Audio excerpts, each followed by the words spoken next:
Good afternoon, everybody. Welcome to LinkedIn Tuesday. It is April 25th, 2023. We're very glad you're with us this afternoon. Please note this event is currently being recorded and is not currently live on Facebook. For some reason, Zoom and Facebook are not cooperating today, but the recording will be on the Career USA YouTube channel for others to view in the future. By participating in this event, you give consent for your name and picture to appear. Please note that any comments you put in the Zoom chat window will not appear in the recording. For those people on Zoom, if you have any questions throughout the presentation, please just enter them into the chat window. As our speaker takes a break, we'll be sure to get those questions answered for you. Also, this is about LinkedIn. LinkedIn is all about connecting with other people. So if you'd like to put in your contact information, put in your name, phone number, email address, your LinkedIn profile, tell us a couple target companies that you're looking for and what it is you want to do, and connect with everybody else who's on the call. This is a great way to expand your connections with everybody else who's with us today. Well, good afternoon, everybody. My name is Jeff Morris. Back in 2008, I started a website called careerdfw.org, a website to help those who are unemployed in the Dallas-Fort Worth area. In 2012, I launched a second website, careerusa.org, to help those around the United States. I have written a book called What I Learned About Your Job Search that you may not know. It is available on Amazon, or if you see me in person, I always have copies with me. Since 2007, I've been facilitating and leading the North Dallas Plano Career Focus Group. The group's been around since the late 1990s. I took it over in 2007, and I'll tell you about our upcoming program this Friday at the end of this session. And since 2017, I've been a member of the practice interview team, also known as the PIT crew. Remember, your resume and your LinkedIn profile are not going to get you a job. What they will do is it'll get you a phone call. How well you practice your interviewing skills, that's what's going to get you your next opportunity. So if you'd like to get more information, just go to dallaspitcrew.com and you can get more information there. All right, well, we have 4 outstanding speakers who rotate and talk all about LinkedIn. Every month they rotate through. I know they're always updating their presentations because they always throw new little tidbits out every week that I've never seen before. So today our speaker is Ruth Lipsky. She's a career coach. She works with job seekers every day of the week, helping them with LinkedIn and other parts of their resume and helping them in their job search. So Ruth, thank you for being with us. And she's going to talk about how to drive recruiters to your LinkedIn profile. Thank you so much, Jeff. Appreciate the introduction, and thank you for all you do. Definitely one of the things to remember is that LinkedIn does not give us information that would provide us with things that are absolutely essential and are pure. And by the way, you're going to need to allow me to share. Oh, I'm sorry about that. All righty. I was trying to get this Facebook thing to get going here and it didn't want to cooperate. And you should be good to go now. Okay. Bottom line is everybody has a different view of what is active on LinkedIn, what is reasonable on LinkedIn. And you have to make your own decisions sometimes based on what people say, what you're seeing, how things are working for you. This is the way my research shows LinkedIn is acting, and this is how I've found most success in making sure that people are utilizing LinkedIn in order to find a job most effectively. So things that we're going to be going through are, why are you even using LinkedIn? Certainly the first one is most obvious. You're trying to give the recruiter a little bit more information about you. Your resume is normally limited to 2 pages, and sometimes a recruiter wants to see if there's more about you. LinkedIn allows you to put in a lot of information, and recruiters like seeing it once they're making that final consideration as to who they're going to be bringing in. But you're also using LinkedIn because recruiters more and more are using LinkedIn as a step that will be able to avoid posting a job on the job boards and are going to go directly into LinkedIn looking for the titles, the skills, the geographic locations of the people that they want to bring in. So being able to ensure that you have a LinkedIn profile that is discoverable and that is going to come up high on a recruiter search is to your benefit. Over a third of all job offers these days are being made when a recruiter goes to LinkedIn, finds a person that has the skills, brings them in for an interview. It's never going to completely overcome the idea of job boards, but for the types of jobs that you're looking for that are going to be middle management and above, really a positive thing. And the first thing we need to make sure you're comfortable with is that LinkedIn is calculating a score every day on your profile. And it's going to be based on how much information you have in your profile, how many of the sections you're utilizing. It takes into account the number of connections you have, what information you have in the different sections, if you're doing job searches, if you're networking with other people, how active you are on the home page. Everything you do on LinkedIn that requires you to press that enter key counts as a portion of your profile score. When you stop being active on LinkedIn, your score starts going down. So by all means, be active on LinkedIn, continue to be engaged, and continue to add information. Now, LinkedIn is not going to tell you what your score is, nor is it going to tell you the point value of anything that is done on LinkedIn. They consider that part of their algorithm, and their algorithm is secret because they don't want you to game the system. But if recruiters are using LinkedIn, you want to know what the rules of the game are. So we're going to start by taking a look at how the recruiters use the LinkedIn recruiter software in order to find you. They're going to start off with a job title, in this case, a project manager in the Chicago area, and they're looking for just two skills, business strategy and analytics. LinkedIn is going to give them 42,798 responses. These are the number of people who have this amount of information in their profile.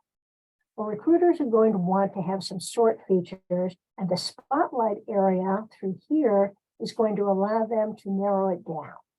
So the full spotlight features, is this person open to new opportunities? Do you have that turned on? You don't just say it somewhere in your profile that I'm open to new opportunities. You actually have to have that open to new opportunities hashtag area turned on either for recruiters or with the band around your headshot in order to indicate that you are open. You have company connections. Are you interested enough in my company that you are connected to people to find more information? Are you engaged with the talent brand of the company? That is, are you following the company on LinkedIn so that LinkedIn is able to send information to your homepage about what that company's activities are, what their new products are, what they're doing new in the marketplace? They're also going to be looking at your likely to respond score.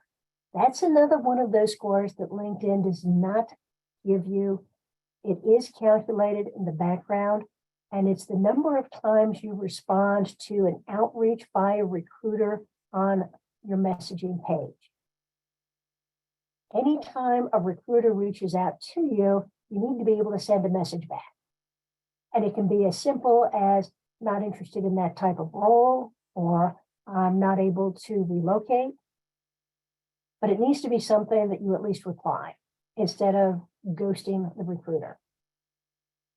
And a past applicant is going to be one of the search spotlights because recruiters are pleased that you're interested enough in their company that you want to apply for more than one job. It indicates that you will be more likely to accept an offer and that you'll probably stay longer in the company once they offer you a position. Now, as far as the order of people coming up, LinkedIn does not do anything randomly. The reason these people are listed at the top of a list of close to 43,000 people is because they are probably open to new opportunities, which you can see. They're connected to people within the company. They are following the company on LinkedIn. These last two aren't going to show up on this particular search, but it does indicate that the more likely you are to be active and interested in that company, the higher you're going to come up on the search. Now, the recruiters get very little information on these searches. You've got the person's name, their headline area, their location, and what their past 2 job titles were. That's not an awful lot of information for a recruiter to make a decision on, is this person really someone that is going to be able to join our company and add some value to it because they have the skills I'm looking for. So they are going to have to go in and take a look at your profile, but they're going to select the people mostly based on what the headline says as to whether they're going to approach that person. Let's take a look at the LinkedIn algorithm. We just talked about the spotlight features. Mutual interest is the biggest reason that a recruiter is going to reach out to you. Secondarily, the recruiter would be interested in your title, your key skills, and if you've taken any of the skill quizzes and passed them. But of more interest is, are you active on LinkedIn? Because that indicates that you're going to be active in our company too. So how are we going to make sure recruiters see our profiles a little bit more closely? Well, the first thing we have to do is on the headline area, which is the only real area that the recruiters are seeing, you're going to have to give them more information about you. You're going to normally put in a title or two, and then you're going to put in a value statement of what you want the recruiter to know about you that distinguishes you from other people who may have the same titles. So, accountant, senior accountant, increasing productivity in highly regulated industries. That could make you more valuable to a recruiter, or the recruiter may skip you over this person completely because it's not a good fit. If it's not a good fit, you don't want to force yourself to the attention of a recruiter that has a job that's not going to be good for you. This one is a little bit broader. This is a person who is in marketing and is creating value for business through effective marketing strategies. That's going to be someone who can go probably to any of the 149 different industries within LinkedIn, because that's going to be something that everybody is going to need. You can get as specific as possible, particularly if you are having a title that is going to be very generalized. Project manager and program manager are 2 of the broadest titles that you can possibly have. So putting in something that is more specific is going to be to your advantage. The higher you are in a company, at the director level, the more you're going to put in a statement of value rather than a specific skill. Helping the world become more customer-centric is more of a philosophy as opposed to a skill, but it does indicate that there could be a lot of skills associated with a person's ability to do that. On the opposite end is if you are a developer, you may want to put in exactly what development tools you are able to be good at, that you want to highlight, so that the recruiter knows that you are a full stack application developer, but these are the 3 or 4 areas that you're most comfortable in, and you feel as if any job within that is going to be positive. Now, the last 2 here are more sense of humor. Humor is a difficult thing in the marketplace because not everybody has the same sense of humor. But if you think that you are the type of person who is going to be working with people who have a sense of humor, being an IT project manager who can explain high tech to his mom, or a business analyst who is an introvert living in a department of extroverts, can be something that is distinguishing you from other folks, shows a certain amount of friendliness and ability to roll with the punches, perhaps. Now, LinkedIn has recently added in a skill assessment. In the skills area, we ask people to get endorsements because that is important, but it used to be that recruiters would look at the number of endorsements you had on a skill and try and determine if a high number of endorsements really meant that you were very, very, very good with that particular skill. Well, they found out that there's really not a real strong correlation between having a lot of endorsements and having a lot of good skills. So they created skills assessments for the technical skills that they have most in demand. And it is a test that could be either in a technical area, a business area, or a design area. LinkedIn is telling us that those people who have passed one of these tests are 20% more likely to be hired if their job requires that skill. The test itself, it's multiple choice, 15 to 20 questions. It is not easy. It is a timed test, and you have to complete it in one session. You only need a 70% or better in order to pass. If you get less than that, then nobody's going to know about it, but you can't retake the test for 3 months. When you pass the test, you're able to put this badge next to the skill to indicate that you passed the test and shown strong competency in that particular area. It's only good for a year because the assumption is that for any technical tool that is out there, there's probably going to be some advances, some new features that are coming out, some new versions that are going to increase some part of it, and they want you to retake the test on a yearly basis, continue to show proficiency. This is important because recruiters, when they're on the LinkedIn Recruiter software, are able to take a look at the skill tests that you have passed. So here, a recruiter is looking for a software engineer in the greater Denver area, and here are 5 skills they're looking for. 3 of these are technical and have tests associated with that. The C++, the JavaScript, the Swift, and the Ruby on Rails all have tests. So the recruiter is able to say, I want to look for the people who have passed these tests because we feel that success in this job means that you have to be good at it. So of the 1,321 candidates who were matching the original search, people came up that have passed. There's 2 of the tests that have been passed. There are 2 of the tests that have been passed. It brings you up higher in the search. And it's an easy way to get the recruiter to see you is when you've shown strong competence in something that's important to that job. Now, talking about what information from the background is actually given to the recruiters. Recruiters can't see your score on your profile. They cannot see what your response rate is, and they cannot see what tests you have taken but not passed.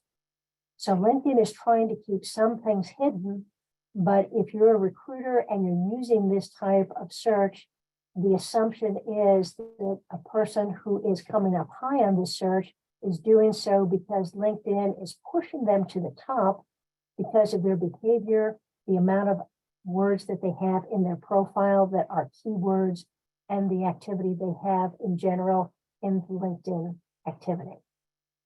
Taking the LinkedIn training classes can also be a boost to where you're going to be on the job list here. So anything you do on LinkedIn is going to help boost your score. The skills that are being looked for these days are put in as the skills in demand for 2023. These are all fairly soft skills. They aren't necessarily associated with a highly technical job. If these are the skills that recruiters are searching for, you need to have them somewhere in your profile. They don't necessarily have to be in the skills section. You may have other skills that you want to highlight there, but in your about section or your experience section, where you do have more room, make sure that you have these words in there so that a recruiter can find them. Your keywords in general are going to be about the skills that you have that prove that you can do your job and do this type of role well. And if you're looking for a remote job, recruiters are looking for these 4 skills because they indicate success at working in a private environment without people around you. So active learning, resilience, stress tolerance, and self-motivation if you want to be in a remote job. Once again, doesn't need to be in your skills section. It just needs to be somewhere in your profile.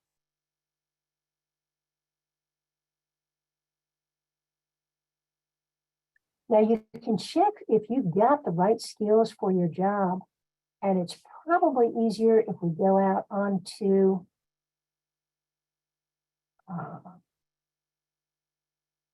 to my profile, and we can take a look at it that way. Okay. In my case, I've got career coach as one title and career consultant as another title. Both of them are used interchangeably in the business world. In the headline area, I'm putting both of them so that if a recruiter is looking for one or the other, they're going to be able to find me. And I also did that in the experience section, where although my official title is career consultant, generally it's a career coach. So I'm using the pipe to indicate here's a translation of this title because I'm also known as this title. Normally you're going to put the title that your company gave you in the experience section, but if you feel that that's not a good representation of what you did, or you think that other companies may call that something different, put those in the title area also. Your goal on LinkedIn is to communicate with recruiters, with hiring managers, with other people, and you do that by providing them with more information about who you are and what you did. Now, in the second case, official title didn't necessarily indicate what I was doing because my role was to move all of the training material that we had in classroom training into an instructional design and an e-learning so that it could be taken on demand and it could be taken virtually. So I put in parentheses that these are other titles that I could be considered just because my title within the company was this. Most of my work allowed me to take these other types of titles. So it's not necessarily a translation of a title, as we saw up here, but it's more of here's what I really did in spite of the title that I was given. The more titles you have in your profile, the easier it is for a recruiter to find you. There's no use having a title that nobody really understands or misdirects the recruiter as to what you actually did. Well, let's make sure I've got the right skills. In this More feature here, when you open it up, you can build a resume. And when you click on Build a Resume, let me get rid of these, because I'll make a new one. I want to create a resume from my profile. So all the information that I have in my LinkedIn profile, I want to move into a resume format so I can possibly use that to apply for jobs. And when I do that, they're going to say, what kind of job are you looking for? And I'll say, I want to be a career coach. And you have to pick one of their titles. And here it's going to give me what it would look like if I was using this as a resume. And it allows me to download it also, but it gives me a keyword check. And it says for a career coach, these are the types of skills that we would normally expect a career coach to have. And here are some other keywords that we expect a career coach to have, but I don't have in my profile. If I want to be more hireable, more findable by recruiters, I would probably find some way to get more information and more training in these areas so that I would be found. A recruiter is not necessarily going to be taking HR as one of the areas and skills necessary to find somebody who's a career coach, but it's probably part of their algorithm that they're looking for the full complement of skills that would be appropriate for that job. So, good way to check and make sure that you're covering all of the skills that are necessary. If you don't have that skill, don't worry about it. You're still going to have more skills than not. As I do, I've got 7 of them here and only 4 that I don't have. Fine, I can live with that. It's still a good one. So let's go back into profile itself, you have 220 characters in this headline area. Make sure that you use as many as possible and make sure that it's readable. This add profile section, always take a look at this because there's more information you can add into your LinkedIn profile than simply the information that you have from your resume. We quite often start a LinkedIn profile with copying information from our resume directly into the LinkedIn area that most matches that, but there are a lot of other areas that LinkedIn has. And this add profile section, the core area is all information that is generally in a resume. The recommended area gives you some additional things that you might want to add in. So if you have a license or a certification, excellent thing to be able to put into a separate category. You can put that elsewhere on LinkedIn also, but it's always good to have it in this licenses and certifications because the LinkedIn algorithm is looking for it there. You can also add courses that you've taken. And if they're courses you've taken, even within work, they're going to ask for the name of it, if there's a number associated with it, but they're going to ask what job were you in when you took this particular course. If you took any course as part of your work, you need to add it in here. It could be a class that was given on how to have difficult conversations, how to give a performance appraisal, how to manage appropriately.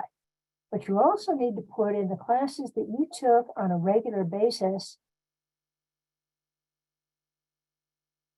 because on an annual basis, you probably got some classes that you had to take that the compliance team or the legal team sent to you. I've got a whole bunch that I have to take through LHH. I'm going to put that into my LinkedIn profile because it indicates that I have an appreciation of why I'm taking those courses and that I expect that I will take those courses next year and the year after and the year after that. And it's also a source of some good code words and some good keywords that could come up in this. Other things that you can be looking at in this add profile section is you can have your volunteer experience, if you have published or have any patents, honors and awards. Test scores, be careful about. We normally don't put test scores on unless you are in school at this moment. Maybe a year after that, you can still keep it on, but nobody really cares about what your SAT scores were after you've been in the work environment for a couple of years. But this project area is a key one because in your resume, you probably have all these great accomplishments that you had in your job. And you have a limited amount of space to put that because that bulleted item can't overwhelm all the rest of the information that you have. Well, this add a project area allows you to put in a project name, talk about what job you were in when you did this. Look at this, it gives you 2,000 characters to put in information in detail. Here's what the background was. Here are the obstacles I had to overcome. Here are the tasks. Here's the action plans. Here's the results. You can expand any one of the bullet points that you have on your resume into something much stronger that is filled with keywords by adding in a project and explaining in more detail what it was. So don't let the idea of resumes have to have compressed information because you're trying to keep it to the attention span of a hiring manager. This allows you to put a lot of information out there. When you put this out, anybody will be able to see it. Now, pay also, let me see, one more thing under that profile section. You can add causes. Recruiters sometimes want to see a little bit more about who you are. They can see what you've done, and if you did a good job on your LinkedIn profile, you're certainly going to be able to tell them what skills you had, what you did, how you added value to a company. But now they want to know, who is this person I'm bringing in? So you can add in causes that you care about. Generally, you want to keep this 3 to 5. If you have more than 5, it looks like you're a little bit too scattershooting and you're not really putting the attention into any of these one areas. So choose a couple of them that indicate what type of person you are, possibly what kind of charities you would want to be supporting for the future. Make sure you are also putting in information and watching your analytics, because your analytics are telling you how successful your LinkedIn profile is. So you want people to be looking at your profile. Let's just go back here. I don't have LinkedIn Premium, and there are a lot of things that you can do without LinkedIn Premium. So let's just say 284 people have looked at my profile view. I've come up in 72 search appearances. And when I'm active on the home page of LinkedIn, other people are commenting or continuing the conversation here. The analytics, there's nothing pure about them. There's nothing that says if you don't have at least 20 each week, you're not doing a good job. It depends on what kind of job you're looking for. It depends on what you have as your key skills. You're just looking initially for, are these numbers going up? And over a period of time, you can be watching how the search appearances come up with more activity. And as the search appearances come up, the profile views are going to be coming up also. What you're most interested in is the recruiter searches, but keep track of it and make sure that it is increasing until you get to a point where you feel like you've added a lot of information into your LinkedIn profile and you're moving in the right direction. The About section, I think everybody talks about that in some of the other LinkedIn areas. Just make sure that the information that is at top is generally going to be more technical. Technical information comes before management style. Be sure that you keep your paragraphs short. You should never have a paragraph that is more than 4 lines deep for readability. If it's a 5-line deep paragraph, it is difficult to read and people tend to skip over it. And to have your contact information available at some point. I like putting it at the bottom where they can find it in the About section because they generally read the About section. Some people like it up at the top. I think there's more important things to say at the top than what my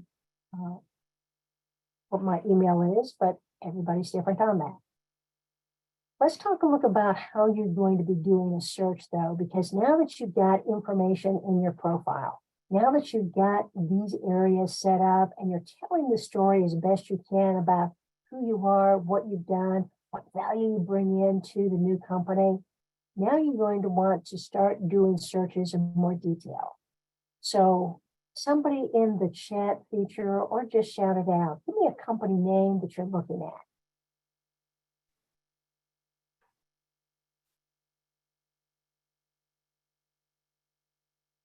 Fidelity Investments. I'll take this one. You can follow the company this way, and that's what the companies want you to be doing. They want you to follow them. Let's go ahead and view the whole page. So Fidelity Investments has some features through here where you can see a little bit more about it. If you go into the About section,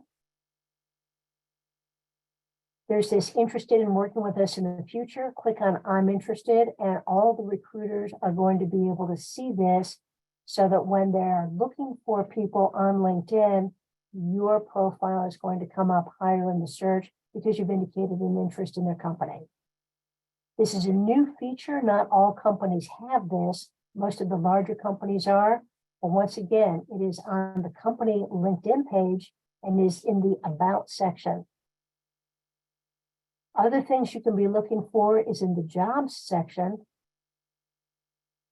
And in the Jobs section, you can create a job alert, which is a little bit more powerful than just being interested, because when you create a job alert, you're going to actually tell them what type of role you're looking for.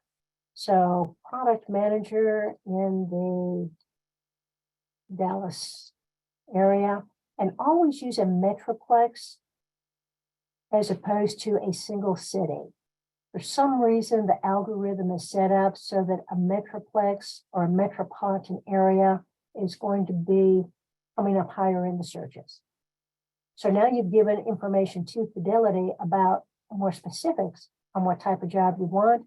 You can create a job alert, but remember that LinkedIn only allows you to have 20 job alerts, and some of them you're going to be using in your jobs tab. But when you're on Fidelity, one of the things you want to be looking at is the people. And when you click on people, it's going to open up an area that says that there are 67,140 employees for this company. You've got two columns here, where they live and where they studied. Let's take a look at where they live. Since I indicated I was interested in Texas, I'm going to look at the people in Texas. And that does narrow it down to 8,000, still a pretty big area. So I'm going to use this next feature. And next gives me two new columns. One is what they do, and the other is what they're skilled at based on what they have on their LinkedIn profile. What they do is what department they work in. So let me show a little bit more here. If you're working in the information technology area, let's go ahead and say, I want to look at these people specifically. They're all going to be down here, but once again, a lot of people here. Let's go to next one more time, because that gives us what they studied. Not terribly important, but it does tell you how you're connected.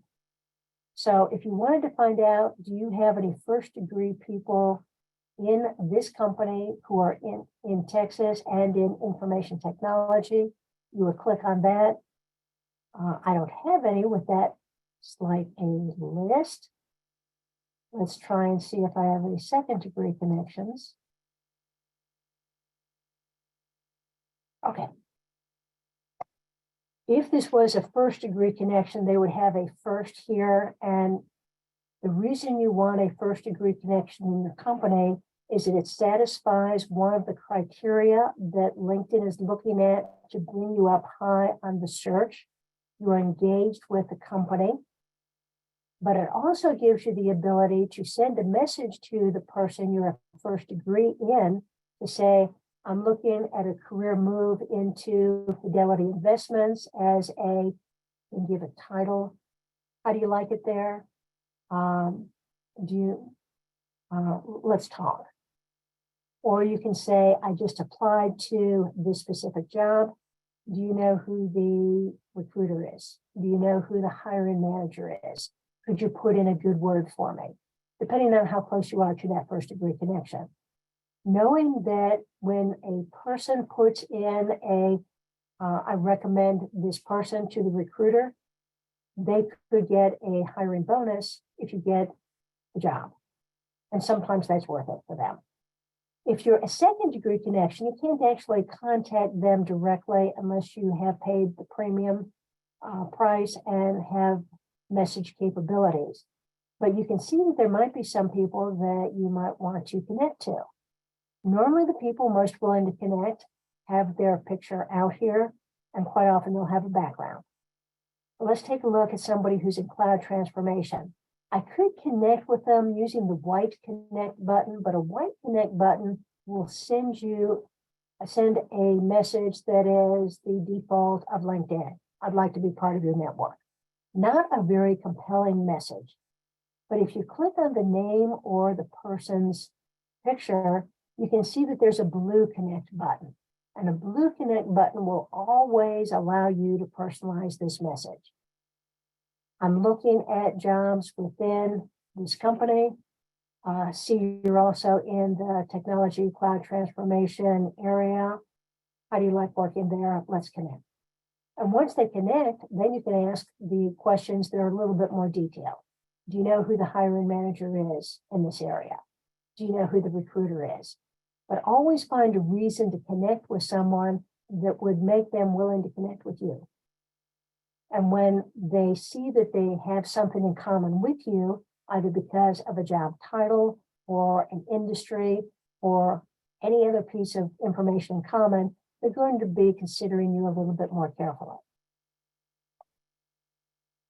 What's nice on this is that if we get rid of this, let's say we think that the hiring manager is going to be the director of IT in Texas in information technology. Well, you have 54 of them.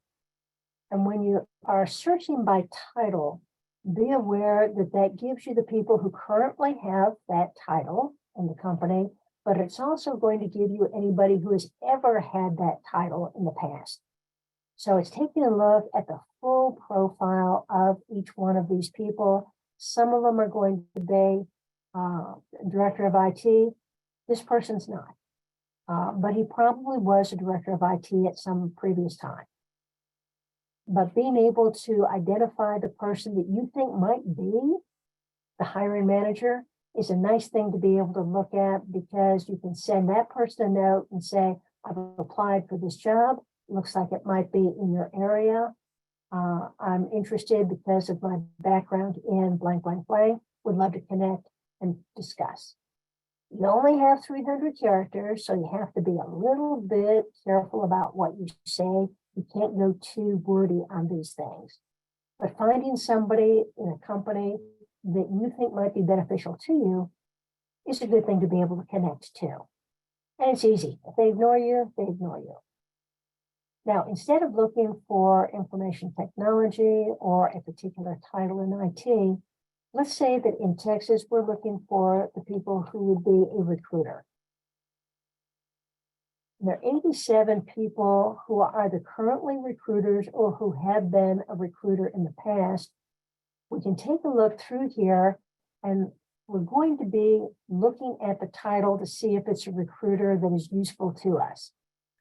This is a person who's going to colleges and universities as a recruiter, probably not the person we want. Looking for anyone who might have the hashtag open to work or the hashtag hiring is always beneficial, because it means they're active on LinkedIn and might be of interest to us. But if we wanted to be able to talk with somebody and connect, we would go into their profile, once again, using the blue connect button to say, I've applied for this role, be specific, because of my skills and my experience in, would love to talk about the job. Let's connect. Recruiters are generally easier to connect to because their job is all about connecting to people and making sure that they've got the right set of people available when a job comes open. So sometimes you have to send connect notices to 2 or 3 people within the company before you get one that connects with you. But at least it's an opportunity to go to a person who you think has an advantage inside the company, has information about the jobs, and would be able to help you out there. So use this people section of the company to sort through who it is that you might want to be connecting to, and be able to send a note to them to indicate why you should connect, and see if you can move that into an advantage to you to get more information about that job or the interview process. Okay on that?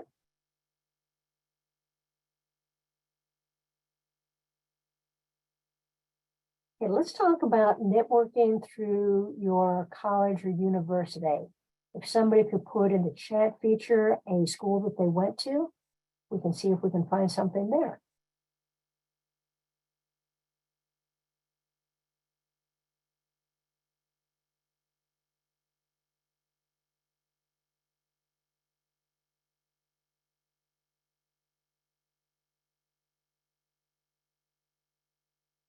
Give us a university that you went to so we can show you how to find people who work where you'd like to work at. Or if you Right, want University of Michigan. University of Michigan. Thank you. There you go. Looking for the school in the US, click on that. Once again, it gives you an abbreviation of, do you want to follow it or do you want to view the page? If you went to that school, you're already following it, but viewing the page gives you a little bit of information. You don't care about jobs at the school, but you do care about alumni. Because within the University of Michigan, there are 406,695 people who have attended the University of Michigan in the last 123 years. Here they are. Now, the information that they're going to give you in these two columns here are where they work and where they live.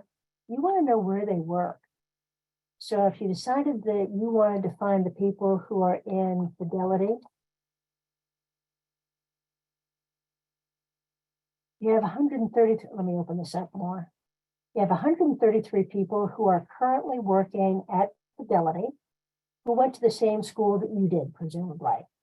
People who are showing up here are people who have worked at Fidelity at some point, but are no longer active there. They are either in a different company or in one of the different arms of Fidelity Investments itself. So in taking a look at the 133, now we're able to use the next button and say, what department are you in? Maybe there are only 14 in the information technology department. Here they are. Take a look and see if any of them are first degrees. No, probably not. But you can work through these. And when you connect with them, your message is going to be associated with your school, because a school or a university is a huge way of working the alumni network, and people are strongly supportive of the schools. So your networking connection request is probably going to be, I see you also went to the University of Michigan. Go, is it Wolverines? You can use the mascot name there. Yes. Okay. Yep. Or you can say, I enjoyed my time there. And then you can say, I am considering a career move into Fidelity in the IT department. I see you're in that area. How do you like it? Let's connect. So being able to put in a reason to connect with someone, and oh my gosh, having something in common like going to the same school, generally a very positive thing to be able to say. Universities and colleges are one of the underused areas of LinkedIn. You can follow different universities and colleges, even if you haven't attended them. So if you like their football team, if they happen to be in the city that you're living in now, you can follow them on LinkedIn. And then when you're requesting a connection, you can say, I see you went to the University of Michigan. I am now living near Dearborn, Ann Arbor, and love their campus, and then put in the rest of your request. But having a connection that says, I've got something in common with you. Now, if you really want to do it for maximum, it's going to be, I attended the school. But you can also say, my spouse attended the school. My kids are attending the school. And so help me, if you're paying tuition for kids to go to a college, you've got the right to take a look at their alumni group and let them know. And ask for that favor. Can you connect me with the recruiter? Do you know who the hiring manager is? Can you just connect with me in general, and we can have a conversation later when we're first degree connections. But find a way to find the people who can be of use to you in a company. Some people are never going to be active on social media and are never going to connect with you. But as more and more people have gotten laid off in the workforce, over 50% of the workforce has been laid off at one time or another, they're saying. There's more sympathy to people who are in the job search, and people who are outside the recruiting department, the HR department, the talent acquisition group, are more likely to connect with you now than they ever have been in the past. So utilize that as a way of finding a little bit more information about the companies. Questions on any of that?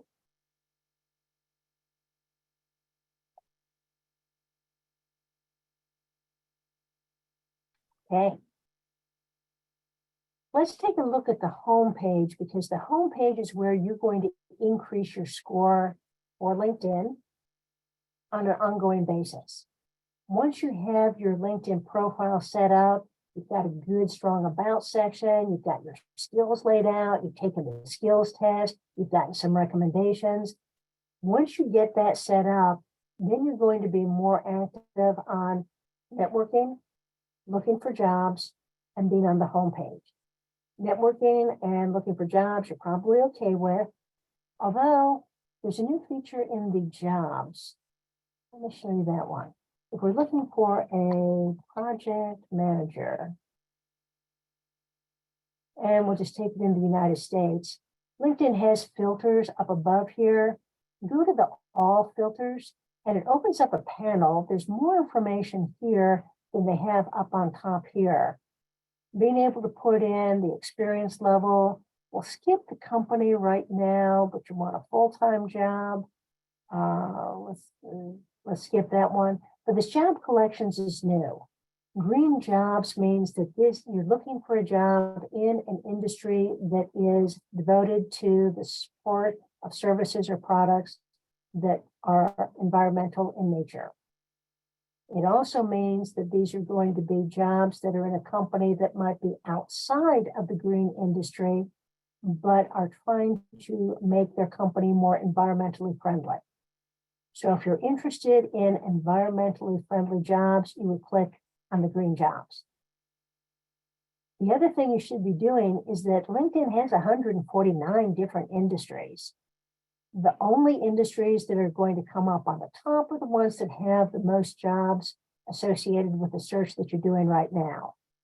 But if you wanted to add an industry because you either are shifting to a different industry or you have always been in that industry, you can add an industry here and say, I want to be in horticulture, which is their newest industry. You can see at the bottom here, well, there aren't any results, but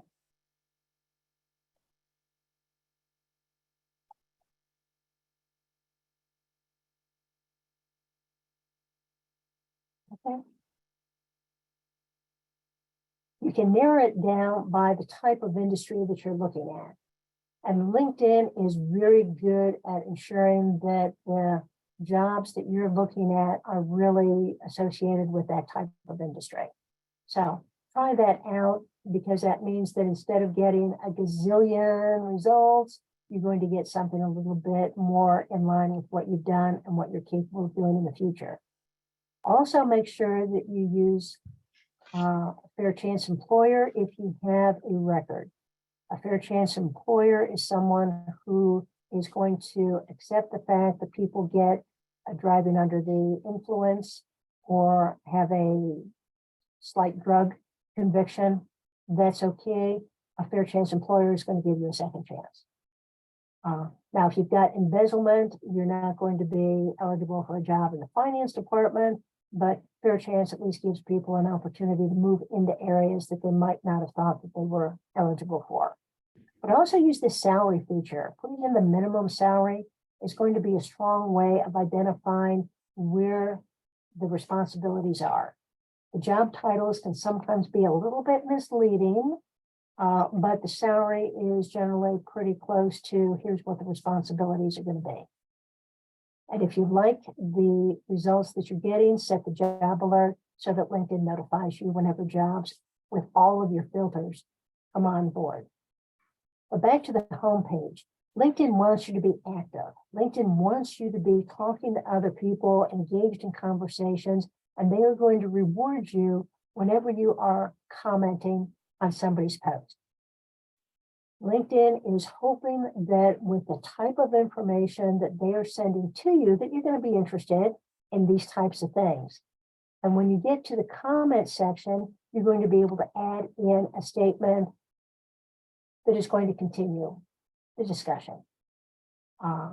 This one is on ChatGPT. It's got a whole bunch of comments in it already. So it might be a little bit tougher to get something in. It'll give you the top comments, and sometimes you're just going to react to their comments.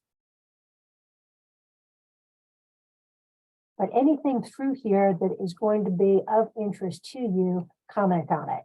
Do not like it. That is way too Facebook-ish. We don't do that on LinkedIn. You don't get any points for it, apparently. But on a comment, if you have a comment, be sure that it is more than just thanks or thanks for sharing. You get a different number of points based on how many words you use in your comment section. The maximum number of points would be for a 12-word comment. It used to be 8, now it's 12. So they want you to put in a little bit more information. Thank you so much for sharing. I appreciate getting this information. It's very helpful for me. There you go. That's a little bit better than thanks. It would be better if you said, I found that this didn't work in all cases. Here's a circumstance in which this wasn't necessarily true. And then talk more, because then the person's going to come back and respond to you. So as you comment on more of these posts, LinkedIn is going to give you more information like that. But if you want LinkedIn, if you want to tell LinkedIn more specifically what you're interested in, you're going to use hashtags. And a hashtag you're going to put in the search bar, and you're going to say, okay, what comes up? Hashtag job search.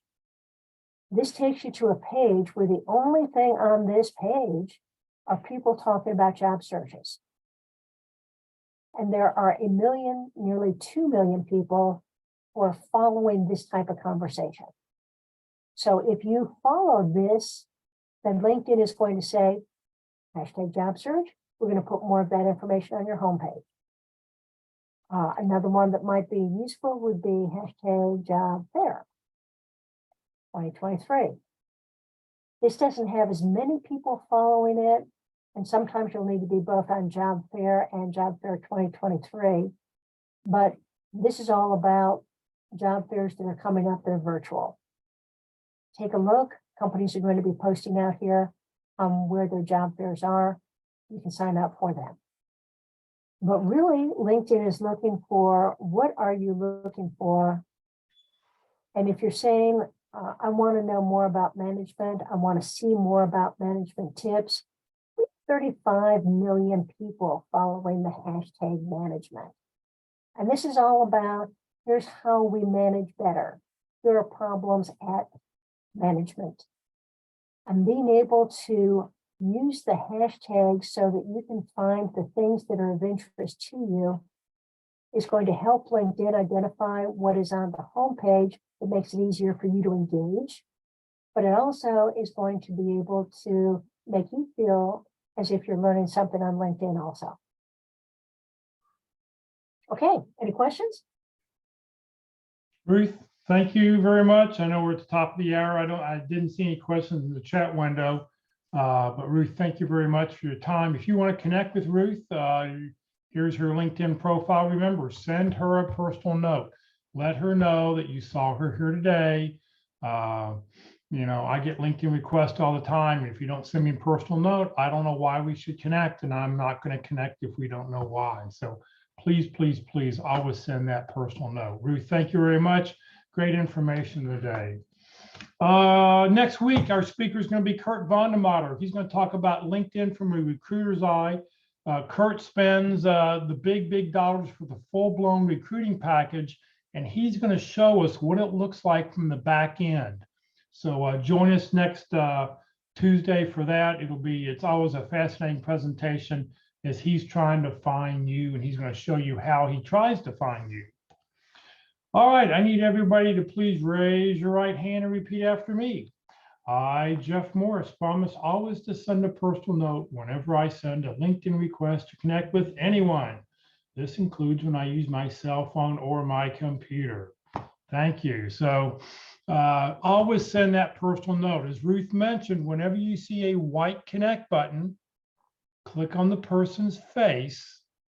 If you click on the white connect button, it sends that generic connection request, and it's too late then to pull it back. So don't click on that, but look for the click on the person's face, click on the blue connect button, and a blue connect button on a PC or Mac will always allow you to send a personal note. Just a little warning, if you click on the blue connect button on your iPhone or an Android phone, it will send a generic invitation. You need to click on the little three dots just off to the right, which will open up a subscreen that says send personalized invitation. Career DFW, Career USA, we're putting on training 4 days a week. Please join us tomorrow. You can watch an actual practice interview. The pit crew will be conducting an interview tomorrow at 1 o'clock. It will only be on Zoom. There'll be no Facebook, and it will not be recorded to view after the fact. So if you want to watch an actual practice interview, join us tomorrow at 1 p.m. Thursday, being the fourth Thursday of the month, we're going to talk all about Networking 101 with Don. He'll just be presenting networking is networking, but he'll give us his sort of take on networking. And then this Friday morning at the North Dallas Plano Career Focus Group, recruiters lifting the curtain, looking behind that little curtain is, talking about what recruiters are doing. Sarah Jacobs is with us from the Thomas Edwards groups. We will be online only. We just found out today the church will be closed on Friday. We can't get in, so you'll be able to join us on Zoom or Facebook Live. If you'd like to join the Career DFW LinkedIn group or the Career USA LinkedIn group, you're welcome to join one or both. You do not need to live in the Dallas-Fort Worth area to join the Career DFW group. I started that when I started the Career DFW website. We're about to hit 14,800 members very, very soon. This session has been recorded. It will only be on the Career USA YouTube channel. We were not able to connect Zoom and Facebook for some reason. I'll be working on that this afternoon to figure out what went wrong. On the Career USA YouTube channel, we've got over 480 videos. Click on playlist where you see that green arrow, and then down when you see that red arrow, click on view full playlist, and up will come a list of all the different dates and topics and titles that we talked about LinkedIn, or if you're talking about networking, whichever playlist you're looking for, click on the view full playlist and scroll down and find the one you want to see. If you're not receiving emails about our workshops, join the Career USA mailing list. Just scan the QR code. It'll start an email, and all you have to do is hit the send button. Or you can just send an email to Career USA, the +sign subscribe at groups.io. Nothing has to be in the body. You just send an email and it just confirms, and it'll get you on the mailing list. You'll never be spammed. What you will get is the email of the day, the topic of the day, the title of the day, and most importantly, the Zoom link of the day. That way you can just open up the email, click on the Zoom link, and join us for our session every day. Please remember, Career DFW, we're a 501c3 nonprofit organization. Ruth is a volunteer. All of our speakers are volunteer. I'm a volunteer. Everything I've done over the last 14 years has just been to help you land your next great opportunity. So thank you very much for joining us today, everybody. Doug, I see your question. What are the pit crew details to connect tomorrow?